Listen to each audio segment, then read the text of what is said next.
नमस्कार दोस्तों। आज के इस एनिमेटेड एक्सप्लेनर में हम एक ऐसे मुद्दे को समझेंगे जो लगता तो अंतर्राष्ट्रीय है, पर उसका असर सीधा हमारी जेब पर पड़ता है। आज हम बात करेंगे उन बड़े जियोपॉलिटिकल झटकों की जो दुनिया भर के एनर्जी मार्केट्स और हमारी डोमेस्टिक स्टेबिलिटी को हिलाकर रख रहे हैं। तो सबसे बड़ा सवाल यही है कि क्या हजारों मील दूर चल रहा कोई युद्ध हमारे आसपास के पेट्रोल पंप को खाली कर सकता है?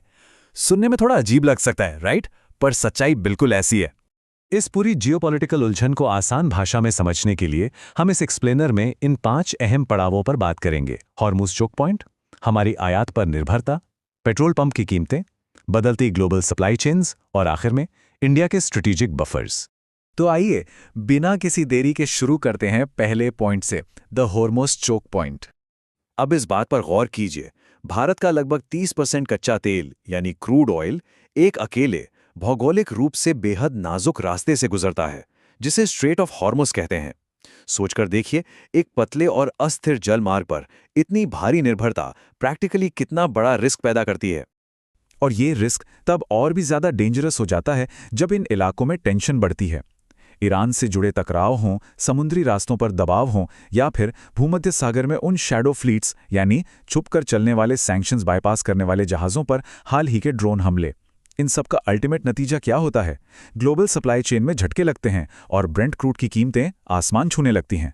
यही करंट सिचुएशन हमें हमारे दूसरे मुद्दे पर लाती है, इंडियाज़ इंपोर्ट रिलायंस। कड़ी सच्चाई तो ये है दोस्तों कि हमारी एनर्जी नीड्स का 82% कच्चा तेल बाहर से आता है। जी हाँ, 82%। घरेलू उत्पादन सिर्फ 18% पर अटका है, जो हमारी इतनी विशाल राष्ट्रीय मांग के सामने लिटरली ना के बराबर है। 82% फिगर को जरा ठीक से समझने के लिए ये याद रखना बहुत जरूरी है कि हमारा देश पूरी दुनिया में कच्चे तेल का तीसरा सबसे बड़ा कंज्यूमर है, नंबर 3। एक तरफ इतनी ज्यादा खपत और दूसरी तरफ इंपोर्ट पर इतनी हैवी निर्भरता, ये सिचुएशन अपने आप में काफी अलार्मिंग है। एक और सवाल जो अक्सर उठता है कि आखिर ये तेल आता कहाँ से है?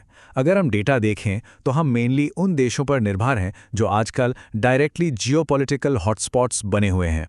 नंबर 1 पर अब रशिया है, जहां से 2024 में हमने लगभग 51.3 बिलियन डॉलर्स का तेल खरीदा। उसके ठीक बाद इराक और सऊदी अरेबिया का नंबर आता है। अब थोड़ा इंटरनेशनल मुद्दों से निकल के अपनी लोकल आम जिंदगी की बात करते हैं।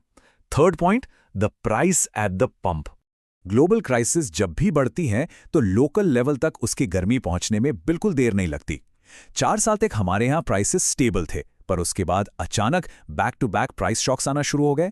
15 मई 2026 को सीधे 3 रुपए प्रति लीटर का जंप देखा गया और ठीक उसके बाद 19 मई को 90 पैसे का एक और झटका। जब भी हम इन बढ़ी हुई कीमतों का टैक्स और बोझ उठाते हैं तो एक अहम डिटेल जानना बहुत जरूरी है। खुदरा ईंधन यानी रिटेल फ्यूल की टोटल कॉस्ट का लगभग 50% यानी आधा हिस्सा सीधे सेंट्रल और स्टेट टैक्सेस में चला जाता है। आधी कॉस्ट सिर्फ टैक्सेस हैं। और जहां टैक्सेस का मुद्दा हो वहां पॉलिटिकल बहस होना लाजमी है। एक तरफ विपक्ष का बिल्कुल क्लियर पॉइंट है कि जब पिछले सालों में ग्लोबल क्रूड सस्ता था तब सरकार ने उस मुनाफे को आम जनता तक नहीं पहुंचने दिया। वहीं दूसरी तरफ एक ओपनली कड़वी सच्चाई ये भी है कि मिडिल ईस्ट में चल रहे ताज़ा कॉन्फ्लिक्ट्स की वजह से इंटरनेशनल मार्केट में सच में तेल की कीमतें अचानक रॉकेट की तरह ऊपर गई हैं। ये दोनों ही बातें इस पूरे पॉलिटिकल और इकोनॉमिक इशू को शेप करती हैं। चलिए अब एक बार फिर से इसके मैक्रो लेवल को देखते हैं। चौथा point, shifting global supply chains. Ukraine युद्ध के ठीक बाद ग्लोबल सप्लाई चेन में एक काफी बड़ा उलटफेर देखने को मिला। हमने तुरंत अपना फोकस उन CIS देशों की तरफ शिफ्ट किया जो अब हमारे पूरे ऑयल इंपोर्ट का लगभग 43% हिस्सा कवर करते हैं। लेकिन यहां एक फ्रेश प्रॉब्लम आ गई। US, EU और UK ने रोजनेफ्ट और लुकोइल जैसे सबसे बड़े रशियन प्रोड्यूसर्स पर कड़ी सैंक्शंस थोप दी हैं। नतीजा ये है कि अब अचानक से इस इंपॉर्टेंट ट्रेड रूट में भी डिसरप्शंस और तकलीफें शुरू हो गई हैं। तो ऐसी अनकंट्रोलेबल ग्लोबल सिचुएशन में बचाव का रास्ता क्या है? यही है हमारा 5वां और आखिरी पॉइंट, इंडियाज़ स्ट्रेटेजिक बफर्स। इस बफर को समझने के लिए हमें स्ट्रेटेजिक पेट्रोलियम रिजर्व यानी SPR का कॉन्सेप्ट जानना पड़ेगा। आसान भाषा में बताऊं तो ये जमीन के काफी अंदर बने हुए विशाल इमरजेंसी फ्यूल टैंक्स होते हैं। इनका इस्तेमाल स्पेसिफिकली तब होता है जब ग्लोबल सप्लाई अचानक किसी बड़े वॉर या क्राइसिस के कारण रुक जाए। सोच लीजिए कि ये पूरे देश की इमरजेंसी लाइफ इंश्योरेंस पॉलिसी की तरह काम करते हैं। आइए हमारी इन रिजर्व्स की रियल कैपेबिलिटी पर एक नज़र डालते हैं। आज के टाइम पर हमारे पास करंट एसपीआर और रिफाइनर्स को मिलाकर टोटल 70 दिनों का नेशनल फ्यूल बैकअप मौजूद है। लेकिन हमारा खुद का टारगेट 87 दिनों का है। और हाँ, इंटरनेशनल एनर्जी एजेंसी यानी IEA का रूल है कि ये इमरजेंसी बैकअप कम से कम 90 दिनों का होना ही चाहिए। इस 20 दिन के गैप को जल्दी से जल्दी भरने और फ्यूचर के लिए तैयार रहने के लिए कुछ काफ़ी कॉन्क्रीट कदम उठाए जा रहे हैं, जैसे मंगलुरु, विशाखापट्टनम और पडूर में मौजूद फेज़ 1 एसपीआर को उसकी फुल कैपेसिटी तक पहुंचाना।